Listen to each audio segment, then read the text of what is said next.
네, 반갑습니다. 이주원입니다. 네, 말씀하신 것처럼 저는 그 프레젠테이션 슬라이드를 준비를 안 했어요. 그래서 그냥 오늘 30분 동안 그냥 이렇게 탁자에 앉아서 얘기하듯이 그렇게 그냥 대화하듯이 진행을 해보겠습니다. 근데 제가 외운다고 외웠는데 혹시 중간에 좀 버벅대더라도 좀 이해를 해주시면 감사하겠습니다. 그 이제 저는 이제 오늘 제가 얘기하고 싶은 건 이제 크게 두 가지인데요. 그 첫 번째 부분에서는 제가 하는 일에 대한 소개를 좀 하고, 그리고 이제 제가 왜 제가 하는 일을 좋아하는가, 제가 하는 그런 금융 프로그래밍에 어떤 매력이 있고 어떤 장점이 있고 이런 것들을 소개를 하고, 두 번째 파트에서는 그 취직에 관한 그런 팁을 좀 공유를 하고 그렇게 마치도록 해보겠습니다. 그래서 이제 그 제가 하는 일은 이제 골드만삭스 투자은행에서 그 트레이딩 시스템 개발을 해요.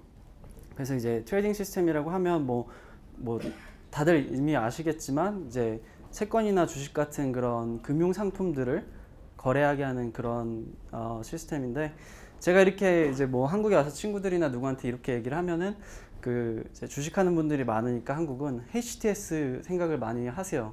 근데 이제 홈 트레이딩 시스템 크게 보면은 그게 이제 그렇게 생각을 하셔도 틀리지는 않은 것 같아요. HTS가 홈 트레이딩 시스템이니까 그것도.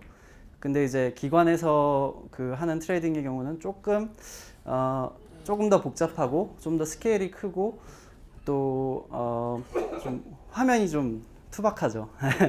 근데 이제 제가 복잡하다고 방금 말씀을 드렸는데, 이게 이제 이 복잡성이 그 거래되는 금융 상품에서 비롯된 복잡함일 수도 있고, 아니면 거래가 발생하고 결제가 되기까지 굉장히 여러 기관이 관여를 하기 때문에 그런 데서 오는 복잡함일 수도 있고.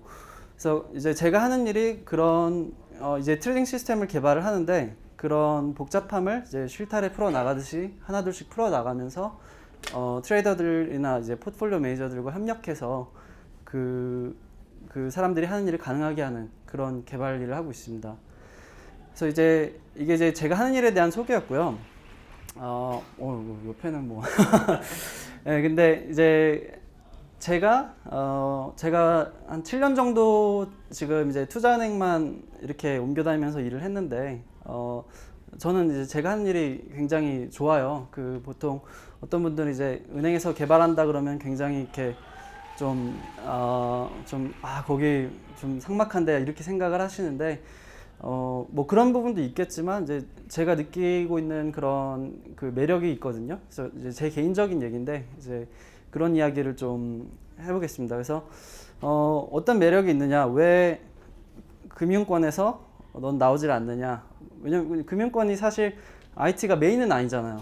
예. 근데 왜 거기서 개발을 하느냐 하고 물어봤을 때 저는 크게 세 가지 이유를 생각을 해봤어요. 그 세 가지가 뭐냐면 이제 첫 번째는 프로젝트가 재밌어서, 그리고 이제 두 번째는 피드백이 빨라요. 그리고 세 번째는 업계가 전반적으로 좀 개발자를 대접하는 그런 분위기로 가고 있다고 저는 그렇게 생각을 하거든요. 그래서 이제 그 이유들에 대해서 설명을 해드리면, 그 이제 첫 번째 이유, 프로젝트가 재밌다. 진짜 프로젝트가 재밌어요. 하게 되는 프로젝트들이 어떤 점이 저를 제일 이렇게 재밌게 느끼게 하냐면, 그 컴퓨터 공학적인 요소와 금융 공학적인 요소가 동시에 존재를 해요, 개발을 할 때. 그래서 이제 예를 들면은 뭐 이런 게 있잖아요. 뭐 이제 제가 전에 있던 회사에서 개발했던 그런 프로그램 중에 하나는 이제 개발할 때 이런 요구사항이 있었어요. 요구사항이라고 해야 되나? 이제 저희가 목표로 하는 그런 게 있었는데, 우리 시스템에서 뽑아낸 가격이 거래소, 익스체인지까지 닿는데 1000번을 테스트했을 때 그게 한 번도 10ms 이상으로 나오면 안 된다. 뭐 아마 이런 비슷한 개발 다들 해보셨을 거예요. 근데 이제 이런 거는 컴퓨터 공학적인 문제잖아요. 금융이랑 상관없는. 근데 그래서 이제 이런 문제를 저희가 해결하려고 할 때 해야 되는 고민들, 데이터 스트럭처를 제대로 썼는지, 뭐 예를 들면 멀티 트레이딩이 제대로 구현이 됐는지, 아니면 뭐 알고리즘이 이게 최선인지, 이런 고민들을 뭐 구글이나 마이크로소프트나 뭐 카카오나 이런 데서 개발하시는, 그런 엔터프라이즈 개발을 하시는 분들이라면 누구나 하는 그런 고민들을 저희도 똑같이 해요. 그래서 컴퓨터 공학적인 그런 도전 과제가 충분히 재밌게 존재하고 있다. 그리고 이제 이게 끝이 아니고 여기에 금융공학적인 그런 요소가 또 많이 들어가요. 그 금융에 대한 이해가 많이 필요한데, 마찬가지로 이제 제가 전에 했던 일을 예를 들어서 설명을 해드리면, 제가 이제 전에 그 UBS 투자은행에 있었을 때 일인데, 이제 제가 처음에 했던 일 중에 하나가 그 유저들, 비즈니스 유저들, 그러니까 트레이더들이죠. 저 같은 경우에는 비즈니스 유저들이 직접 만든 엑셀 매크로 파일들이 굉장히 많았어요. 한 100몇십 개. 근데 절대 비즈니스 유저들한테 프로그램을 만들게 하지 마세요. 그때 굉장히 고생을 많이 했는데, 이제 제가 맡았던 프로젝트가 그렇게 비즈니스 유저들이 만들어 놓은 그런 프로그램들을 자바나 C# 같이 좀 더 메인스트림 랭귀지로 좀 더 튼튼하게 이렇게 프레임워크화 시켜서 처음부터 다시 만드는 그런 종류의 일을 했어요. 이제 그런데 이 엑셀 프로그램들이 하는 일이 그 파생 상품, 좀 복잡한 금융 파생 상품, 뭐 이자율 선물이나 선도 같은 그런 것의 값을 산정하고, 또 그런 것들에 대한 리스크, 내가 가지고 있는 포지션이 얼마나 노출이 되어 있나 하는 그런 리스크를 계산하는 그런 굉장히 중요한 프로그램들이 그렇게 엑셀에서 돌아가고 있었는데, 이런 것을 분해하려고 하면은 그 계산의 대상이 되는 금융 상품에 대한 이해가 없이는 할 수가 없어요. 손을 댈 수가 없어요. 그래서 이제 그래서 저는 이제 컴퓨터 과를 졸업을 했는데, 금융공학에 대한, 그 당시만 해도 이제 금융공학에 대한 지식이 거의 전무한 상태에서 프로젝트에 투입이 됐죠. 그래서 이제 그때 제가 굉장히 애를 먹으면서 이제 했던 방법이, 막 이렇게 회사 안에 또 그 수학자 그룹이 있잖아요. 퀀트 같은 그런 분들께 많이 조언을 구하고, 또 그 트레이더들, 근데 이제 그걸 직접 만든 트레이더 분들이 여전히 은행에 계셨던 경우는 많이 없고, 이제 그랬는데, 그래서 이제 여러 전문가 집단한테 조언을 구하고 또 책도 뒤져보고 하면서 그렇게 우여곡절 끝에 몇 년에 걸쳐서 그 개발 일을, 제가 그 프로젝트를 성공적으로 끝냈던 기억이 있고, 그게 저한테 굉장히 큰 경험이 됐는데, 그 일을 끝나고 나서 보니까 이제 제가 금융공학적인 그런 지식을 좀 기초보다는 더 많이 습득을 했더라고요. 저도 모르는 사이에. 그래서 그래서 제가 하고 싶은 말은, 이제 이런 금융공학적 그런 챌린지와 컴퓨터공학적 챌린지가 동시에 존재하기 때문에 그 지적 호기심을 끊임없이 자극을 해요. 맡게 되는 프로젝트들이. 그래서 저는 이제 첫 번째 이유로 프로젝트들이 재밌다, 이런 말씀을 드렸고, 이제 두 번째로는 피드백이 굉장히 빨라요.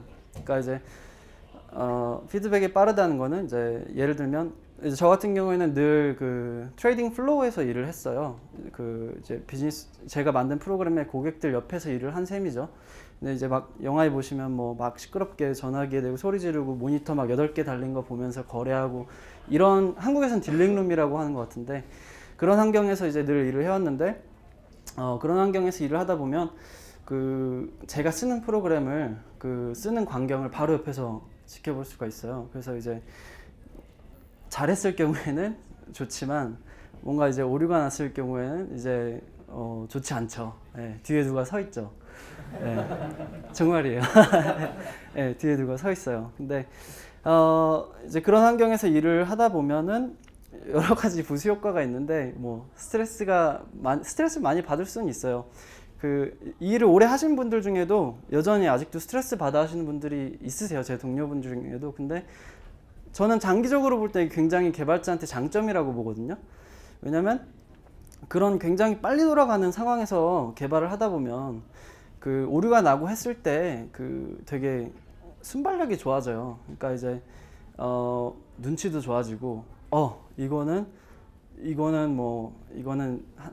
그냥 넘어갈 수 있는 정도야. 뭐 아니면 뭐 이거는 내 직장을 위협하는 정자 뭐 이런 그 어세스먼트가 굉장히 빨리 되고 그러면서 그리고 이제 어떤 어떤 뭐 트레이딩 액티비티가 되던 게 이제 막히거나 했을 때 플랜 B를 빨리 제시할 수가 있게 되죠.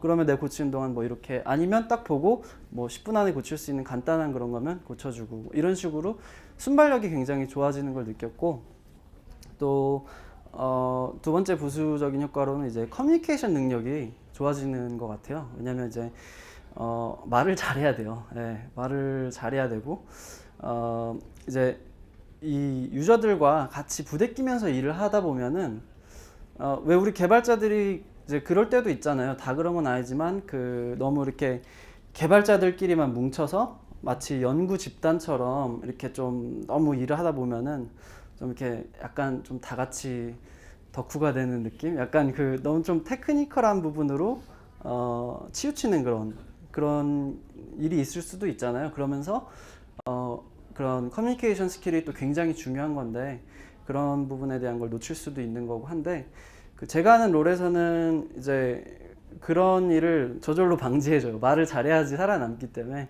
그리고 의사소통을 굉장히 많이 해야 되기 때문에 그래서 이제 저는 이런 빠른 피드백이 그런 장점이 있다고 생각을 해요. 그래서 저는 그게 이제 제가 하는 일의 또 하나의 매력이라고 설명을 드렸고 이제 세 번째 이유로는 제가 제일 좋아하는 세 번째 이유로는 그 업계가 금융업계 전체적으로 약간 뭐 제가 막 무슨 뭐 빌 게이츠나 누구처럼 막뭐 해안을 가지고 예언할 수 있는 사람은 아닌데 이제 제가 하루하루 제가 지금 7년이 됐다고 했는데 매년 피부로 느끼는 건 업계가 점점 더 이 개발자들을 필요로 하는 방향으로 가고 있구나 이런 거를 좀 많이 느껴요. 그래서 그거를 이제 그 예로 2014년 4월에 그 본 기사를 좀 소개해드리면 그 이제 다들 JP 모건 투자은행 아시죠? 예.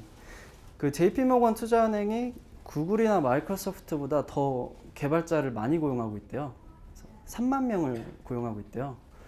그리고 이제 그게 이제 2014년에 나왔던 기사니까 뭐 지금은 뭐 더 늘었을 수도 있죠. 그리고 이제 지금 제가 다니고 있는 골드만삭스 같은 경우에는 그 전체 직원이 한 3만 5천 명 정도 되는 걸로 알고 있는데 그 중에서 9천 명에서 1만 명 정도가 개발자 아니면 테크놀로지 디파트먼트에서 일하시는 분들이세요. 그러니까 거의 한 25%. 그래서 이제 굉장히 그 이런 것만 봐도 의미가 있죠. 네. 왜 이렇게 개발자를 많이 뽑지? 이런 생각을 할 수가 있죠. 이제 여기서 더 나아가서 그 저희 회사 CEO는 그 로이드 브랭페인 CEO가 작년에 블룸버그 TV에 나가서 이런 말을 했어요. 골드만삭스는 테크놀로지 회사다. 그래서 이게 좀 약간 좀 이렇게 사람들 사이에서 많이 회자가 되더라고요. 제가 그 엊그저께 무슨 금융과 인공지능 이런 컨퍼런스를 그 참석을 했는데 거기서도 그 저희 CEO가 했던 그 말을 그 인용을 하시면서 이만큼 금융업에서 지금 이런 게 중요해지고 있다. 우리 개발자들의 역할이 중요해지고 있다. 이런 말을 하는데 저 굉장히 많이 공감을 해요. 그리고 이제 그 저희 회사에 대한 얘기를 조금 더 해드리면 그 이제 저희 회사 홈페이지에 가보시면 그 공식 홈페이지 그냥 gs.com에 가보시면 엔지니어링 페이지가 있어요. 그래서 그 엔지니어링 페이지를 들어가 보시면 뭐가 있냐면 골드만삭스가 어떤 테크놀로지를 이용해서 뭘 개발하고 또 개발자들한테 어떤 경력의 루트가 존재하고 뭐 이런 내용들이 쫙 소개가 돼 있고 또 이제 그 테크놀로지 디파트먼트에서 일하는 사람들의 인터뷰도 나와 있고 이런데 제가 알기로는 아마 그 투자은행 중에 이런 그 우리가 뭘 개발하고 있는지를 따로 섹션을 내서 나타내고 있는 은행은 저는 없다고 지금까지는 알고 있거든요. 그리고 또 오픈소스 커뮤니티에서도 활동을 하고 있어요. GS는. 그래서 혹시 여기 GS 컬렉션 써보신 분 있으세요?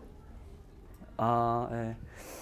그게 이제 그 한국에서는 아직 많이 모르시는 것 같은데 이제 그 자바 컬렉션 라이브러리예요. 근데 이제 그 JDK에서 기본으로 주어지는 컬렉션 라이브러리가 있잖아요. 그것과 비교했을 때 여러 벤치마크에서 더 우수한 성능을 나타내더라고요. 그래서 이건 이제 GS가 만든 이 플랫폼은 그 이클립스 파운데이션에 이미 합류를 했죠.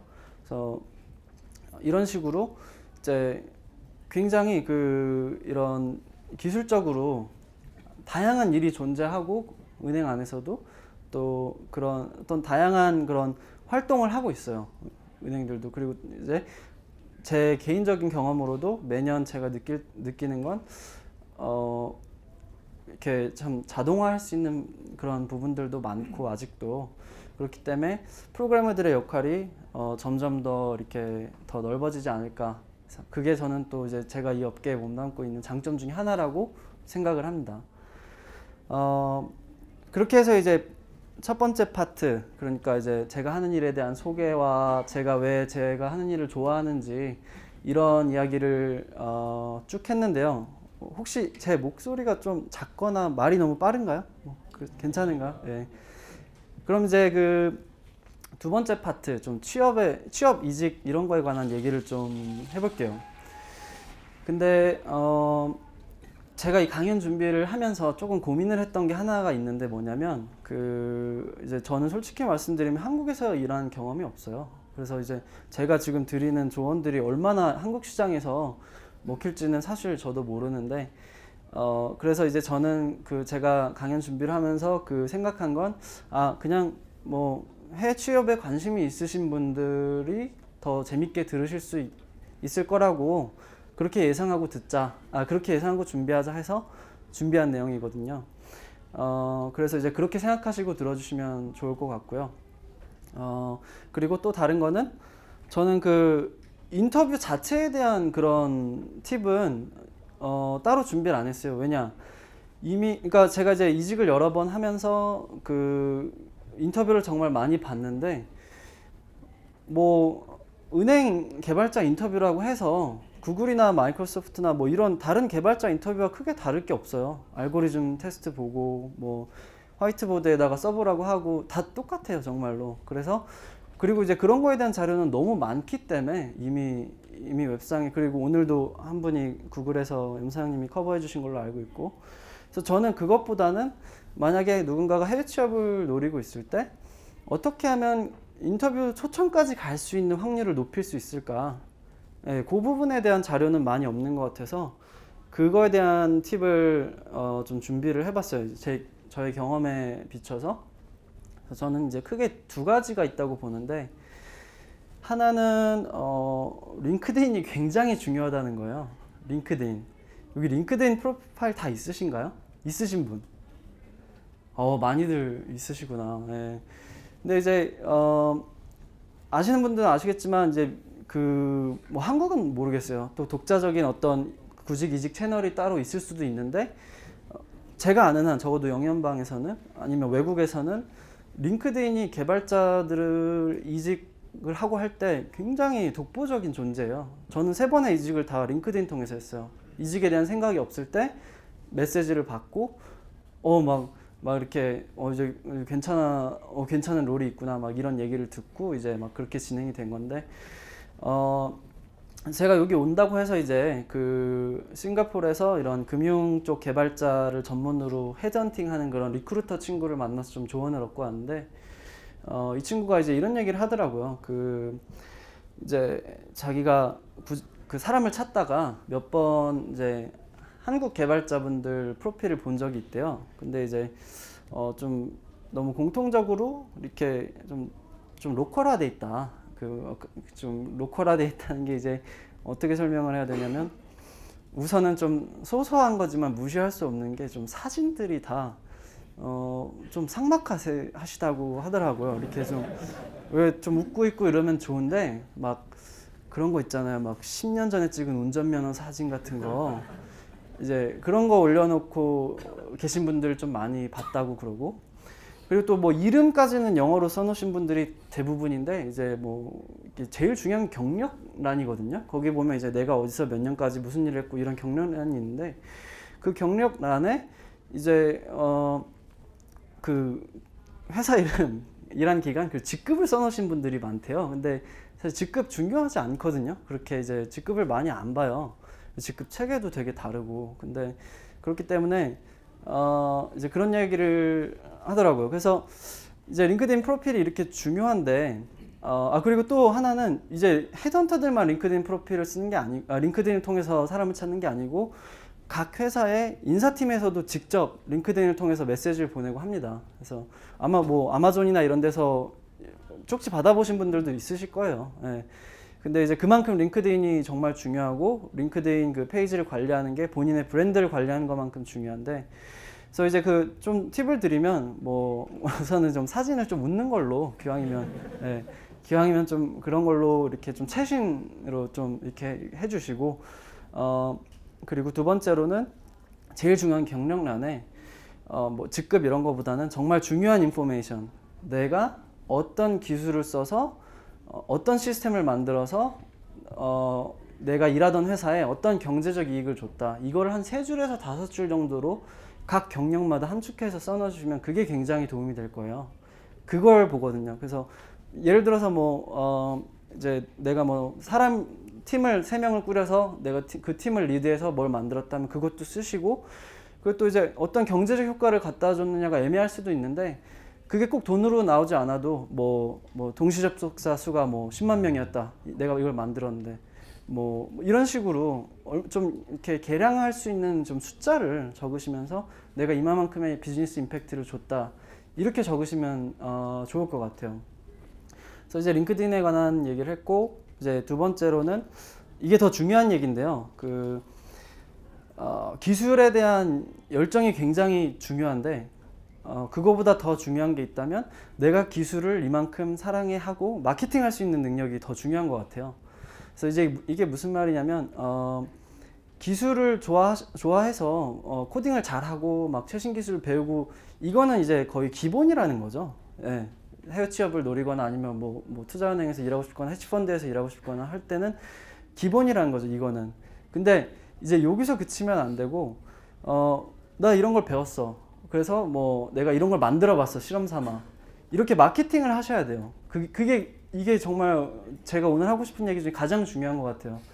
그래서 이제 10년 전을 생각해 보시면 뭐 10년 전에 머신러닝을 배우고 싶다, 내가 배우면서 근데 배우는 김에 좀 티도 내고 싶다 했을 때에는 옵션이 많이 없었어요. 저희가 뭐 학위를 따거나 자격증을 따거나. 근데 이제 결코 싸지가 않았잖아요, 그런 것들이. 근데 5년 전만 해도 제가 그 시드니에 있을 때 무슨 하둡 코스 이런 거를 한번 들어볼까 해서 가격을 봤더니 5일짜리가 4,500불이었어요. 한 5, 6년 전에 하둡 한참 떠서 배워볼까 했을 때 절대로 싸지가 않았죠. 근데 이제 요즘에 보시면 뭐 다 아시겠지만 무료 온라인 사이트 너무 많잖아요. 코세라, EDX, 유다시티, 유데미. 근데 그 강의들의 질이 굉장히 좋잖아요. 왜냐하면 그걸 가르치시는 분들이 스탠포드 대학교에서 나오신 분들, 뭐 하버드 대학, 뭐 걔네들 배우는 거 우리 똑같이 배우잖아요. 배우는 거 자체는 또 거의 무료예요.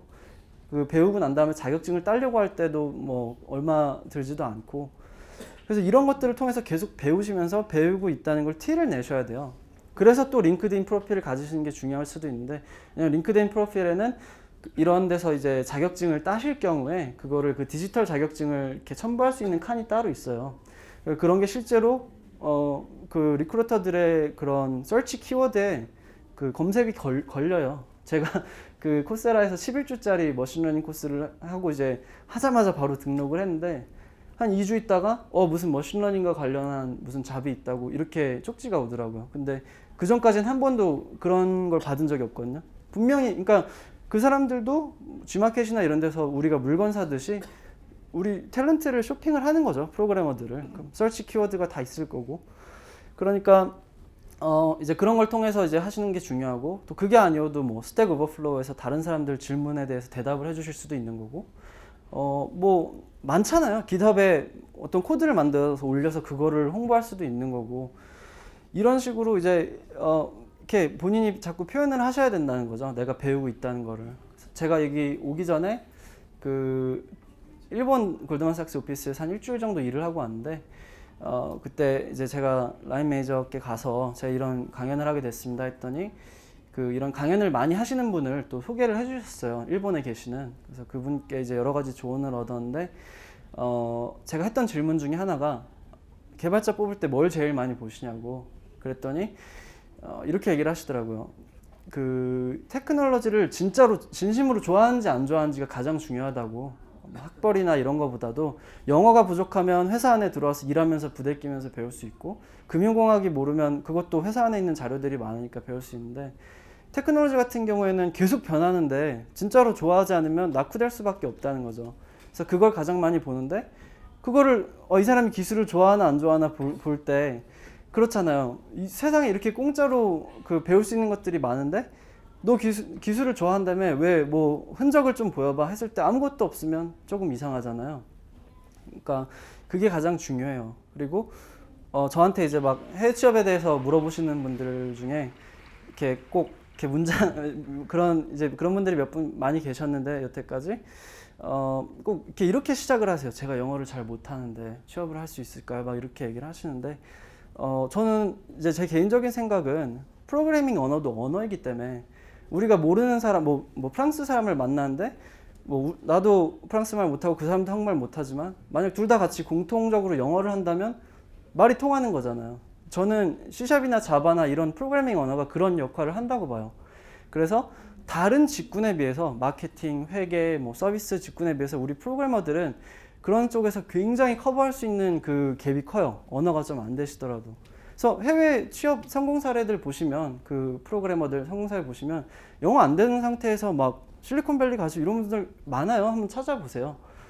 근데 이제 진짜 중요한 건 이제 이 사람이 언어가 좀 지금은 좀 어눌하지만 그래도 뽑아야 돼라고 할 정도로 기술이 좋으셔야 되고 계속 그런 기술에 대한 연구를 끊임없이 하시면서 무지 티를 내셔야 된다는 거죠.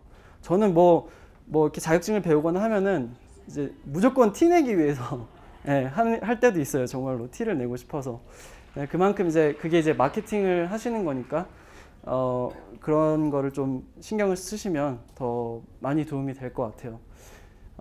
그래서 이제 두 번째 파트도 제가 준비한 강연은 이제 이게 다고요. 30분이 됐나요, 이제? 예. 그래서 너무 30분 안에 많은 내용을 제가 넣느라 좀 서둘렀을 수도 있는데 졸지 않고 잘 들어주셔서 감사합니다.